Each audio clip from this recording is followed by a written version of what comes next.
Hello everyone. Today we will discuss about the how to examine edema clinically. First of all, what is edema? What is the definition of edema? Edema is collection of or accumulation of excessive amount of the tissue fluid in body, particularly extravascularly. Now, what is the mechanism of edema? So there are four mechanism behind edema.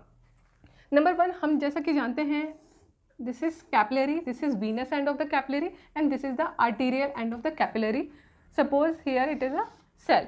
तो जो capillary है इससे filtration होता है, कुछ amount of fluid जो है Venus और आर्टीरियल एंड की तरफ मूव करता है जब, तो कुछ अमाउंट जो है वो फिल्ट्रेट हो जाता है. तो ये डिपेंड करता है हाइड्रोस्टैटिक प्रेशर पर, कैपिलरी हाइड्रोस्टैटिक प्रेशर पर और ऑनकॉटिक प्रेशर पर. तो यदि कैपिलरी हाइड्रोस्टैटिक प्रेशर इंक्रीज हो जाता है तो ज़्यादा अमाउंट फिल्टर होता है और ये यहाँ पर एक्यूमुलेट होगा जिसकी वजह से एडिमा डेवलप होगा. या फिर लो ऑनकॉटिक प्रेशर होगा. ऑनकॉटिक प्रेशर इसके फिल्ट्रेशन को रोकता है. यदि ऑनकॉटिक प्रेशर लो होगा तो ये ज़्यादा से ज़्यादा फिल्ट्रेट होगा जिसकी वजह से एडिमा का डेवलपमेंट होगा. Number 3, capillary permeability. Capillary permeability, again यदि कैपिलरी की परमेबिलिटी इंक्रीज हो जाएगी तो उसे ज़्यादा से ज़्यादा फिल्ट्रेशन होगा और इंटरस्टिशियल स्पेस में एक्यूमुलेशन होगा फ्लूइड का. नंबर 4, सपोज ये मैकेनिज्म ऑल्टरेट हो गई हैं, हाइड्रोस्टैटिक प्रेशर इंक्रीज है, ऑनकॉटिक प्रेशर कम है कैपिलरी का, कैपिलरी की परमेबिलिटी भी इंक्रीज हो गई है, लेकिन लिम्फेटिक ड्रेनेज प्रॉपर होगा तो एडिमा डेवलप नहीं होगा. लेकिन यदि यहाँ लिम्फेटिक ड्रेनेज भी ऑब्स्ट्रक्टेड है जिसकी वजह से अगेन यहाँ पे एक्यूमुलेशन ऑफ फ्लूइड इंक्रीज हो जाएगा, लिम्फेटिक ड्रेनेज. तो यहाँ ऑब्स्ट्रक्शन है, तो number 4 is obstruction in lymphatic drainage. तो these are the 4 mechanism which can cause oedema. Then sides, in which side we can examine for the oedema. तो हम अब डेमोन्स्ट्रेशन देखते हैं वीडियो में कि हमको एडिमा क्लिनिकली कैसे एग्जामिन करना है.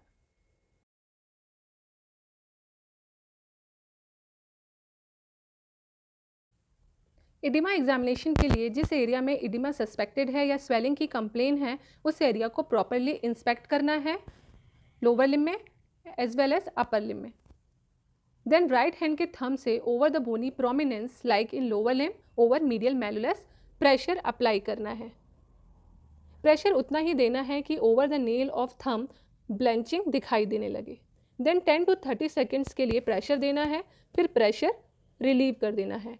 यदि पिटिंग विजिबल है तो कितने समय में पिटिंग डिसअपियर होती है और डिप्रेशन डिसअपियर होता है उसको नोट करना है.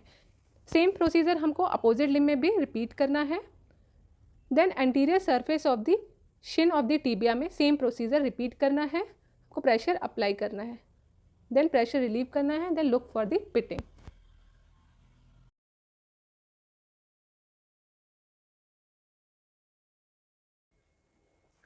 Now what are the sites where we have to examine for the edema?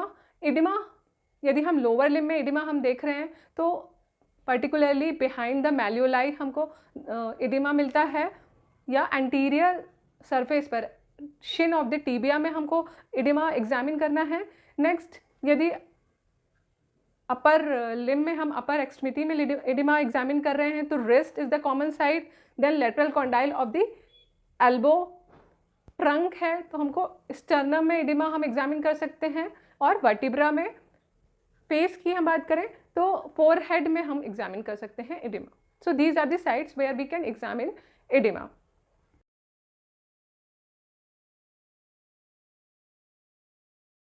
Now let's see grading of oedema. According to the pitting oedema की ग्रेडिंग की गई है. Grade 0 is no pitting, grade 1 is mild pitting, 2 millimetre depression या skin indentation present होता है. Time to disappear देखें तो ये रैपिडली डिसअपियर होता है माइल्ड ग्रेड में. Then grade 2 moderate pitting, approximately 4 millimetre depression present and it disappears within few seconds. Grade 3 is moderately severe pitting, approximately 6 millimetre का indentation present होगा और 10 to 12 seconds में डिसअपियर होगा. Grade 4 severe pitting होती है, 8 millimetre का depression होता है और मोर देन 20 सेकेंड्स में डिसअपियर होता है. So this is about the grading of oedema.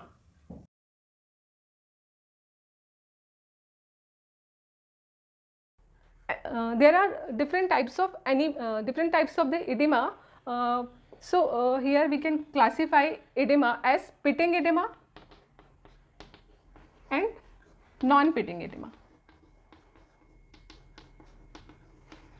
So what is the difference between these two? Pitting edema, जब हम स्किन को प्रेस करते हैं over the bony prominence area, तो यदि एडिमा होता है तो फ्लूइड जो है वो लेटरलाइज शिफ्ट हो जाता है, जिसकी वजह से पिटिंग डेवलप होती है उस एरिया में, और जब हम अगेन उस प्रेशर को रिलीव करते हैं तो अगेन रीडिस्ट्रीब्यूशन होता है उस फ्लूइड का, जिसकी वजह से पिटिंग डिसअपियर हो जाती है. तो ये कब होता है? जब इंटरस्टिशियल फ्लूइड का एक्यूमुलेशन होता है तो पिटिंग फॉर्म होती है, that is pitting oedema. In case यदि प्रोटीन का डिपोजिशन इंक्रीज हो गया है तो हमको वहाँ पर प्रेस करने पर शिफ्टिंग ऑफ फ्लूइड नहीं होगी, तो वहाँ पर कोई पिट फॉर्मेशन नहीं होगा, that is non pitting oedema. So there are different causes of the pitting and non-pitting edema. Like in pitting edema, हमको pitting edema congestive cardiac failure के केसेस में मिल सकता है, malnourished condition है, hypoproteinemia है, nephrotic syndrome है. So these are the causes of pitting edema. Then what are the causes of non-pitting edema? Non-pitting edema हमको particularly mixed edema की condition में मिलता है, जहाँ म्यूकोपॉलीसैकेराइड का डिपोजिशन हो जाता है, सॉलिड एडिमा होता है, कोई पिट का फॉर्मेशन नहीं होता है. लिम्फेटिक ऑब्स्ट्रक्शन के केस में हमको नॉन पिटिंग एडिमा मिलता है. कुछ एलर्जिक कंडीशन में भी हमको नॉन पिटिंग एडिमा मिल सकता है. Then another, this is the classification based on the pit on pressure. Then next classification according to the distribution is generalised oedema और the localised oedema. Generalise oedema all over the body मिलता है, जबकि localise oedema हमको किसी particular site में restricted मिलेगा, limited मिलेगा. Like whole trunk, face, legs, upper extremity सब कुछ इन्वॉल्व है, तो हम उसको जनरलाइज एडिमा कहेंगे. हमको पफिनेस ऑफ फेस भी मिल रहा है, पेरीऑर्बिटल एडिमा भी मिल रहा है, एसाइटिस भी है और पीडल एडिमा भी है, तो दैट इज एनासार का. इसको हम पहले ड्रॉपसी भी कहा जाता था. The term it use for generalise oedema is anasarca. Then localise oedema, in this condition there will be only one side oedema will be present, like pedal oedema only और the puffiness of face only. Localise oedema के reason क्या होते हैं, causes क्या होते हैं? या तो ये वीनस ऑब्स्ट्रक्शन की वजह से हो सकता है, Venus obstruction, like in condition which is present generally in the pregnancy, venous obstruction, or in the varicose vein or deep vein thrombosis. So these are the condition in which localized edema will be present. Then next is lymphatic obstruction. lymphatic obstruction जैसे फाइलारियसिस में commonly मिलता है, tuberculosis. So these are the causes of lymphatic obstruction. Then another causes is allergic condition or the inflammatory condition. Some miscellaneous causes भी हो सकते हैं. Miscellaneous causes like fracture में हमको localized edema होता है, जिस साइड पे फ्रैक्चर होता है, या सेलुलाइटिस की कंडीशन है तो हमें localized edema मिलता है. जनरलाइज एडिमा या एनासार्का के कॉजेज वही हैं जो हमने पिटिंग एडिमा में डिस्कस किए, वो जनरलाइज एडिमा के भी कॉजेज होते हैं. So these are the classification and causes of oedema.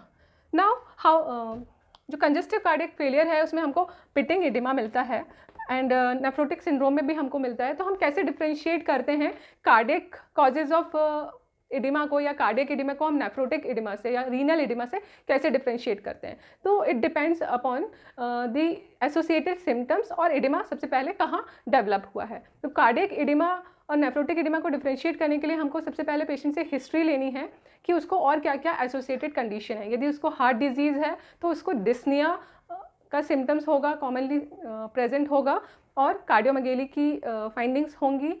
Then oedema उसको स्पेशली लोअर लिम्ब से स्टार्ट होगा और डिपेंडेंट एरिया में एडिमा प्रेजेंट होगा. यदि वो बेड रिडन है तो सैक्रम एरिया में उसको एडिमा प्रेजेंट मिलेगा, फर्स्ट डेवलप होगा, या फिर वो एम्बुलेटरी है तो लोअर लिम्ब में पीडल एडिमा उसको फर्स्ट डेवलप होगा. देन एडिमा एसेंड करेगा और आफ्टर सम टाइम उसको एडिमा जो है वो अपर एक्सट्रीमिटीज़ और फेस में भी डेवलप हो सकता है, that is present in cardiac oedema. Renal oedema में अपोजिट होता है, रीनल एडिमा में उसको प्रोटीन्यूरिया की हिस्ट्री होगी।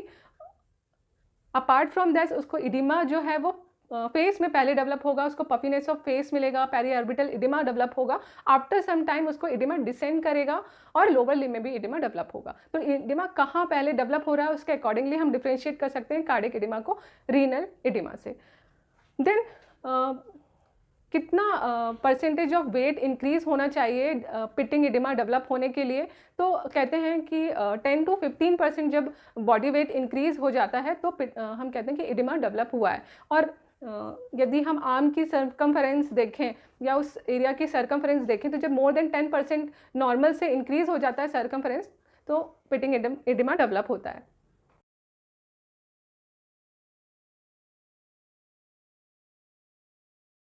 The reliable index of progress to oedema, यदि हम एडिमा का ट्रीटमेंट स्टार्ट कर चुके हैं तो हम कैसे देखेंगे कि हम जो ट्रीटमेंट दे रहे हैं वो इफेक्ट कर रहा है या नहीं कर रहा है। तो हमको डेली डे बाय डे उसका वेट लेते रहना है। यदि वेट में ऑल्ट्रेशन हो रहा है इट मीन्स कि ट्रीटमेंट इज इफेक्टिव।